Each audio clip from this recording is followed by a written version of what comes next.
அதாவது தனித்து வெல்வோம் என்று சொன்னவர்கள் இன்றைக்கு தனித்து விடப்பட்டிருக்கிறார்கள். இன்றைக்கு கூட்டணியினுடைய தயவு இல்லாமல் அந்த ஆட்சி இயந்திரம் நடத்த முடியாது என்கின்ற சூழ்நிலைக்கு தள்ளப்பட்டிருக்கிறார்கள். நிச்சயமாக இது நிலைத்திருக்கக்கூடிய ஆட்சியாக இருக்காது என்பது அரசியல் வல்லுநர்களுடைய கருத்தாக அமைந்திருக்கிறது.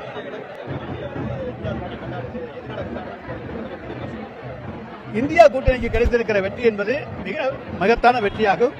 ஏனென்று சொன்னால் இன்றைக்கு 400 இடங்களுக்கு வருவோம் என்று சொன்னவர்கள் 234 இடங்களிலே அமைக்கப்பட்டிருக்கிறார்கள். ஆனால் நாங்கள் இன்றைக்கு எங்களுடைய கூட்டணி சிறப்பான எதிர்க்கட்சியாக பணியாற்றக்கூடிய அளவுக்கு வளர்ச்சி அடைந்திருக்கிறது. எனவே இந்தியா கூட்டணி இந்த வெற்றியை கொண்டாடுவதிலே எந்த விதமான தவறும் கிடையாது. அது மகிழ்ச்சியான ஒன்றுதான். தமிழ்நாட்டை பொறுத்தவரைக்கும் எங்களுடைய மாண்புமிகு தமிழ்நாடு முதலமைச்சர் அவர்கள் 40க்கு 40 என்கின்ற முழக்கத்தோடு தேர்தல் களத்தை ஆரம்பித்தார். அந்த தேர்தல் களத்திலே 40க்கு 40 என்கின்ற சபதத்தை இன்றைக்கு தமிழகத்தை நாங்கள் நிறைவேற்றியிருக்கிறோம்.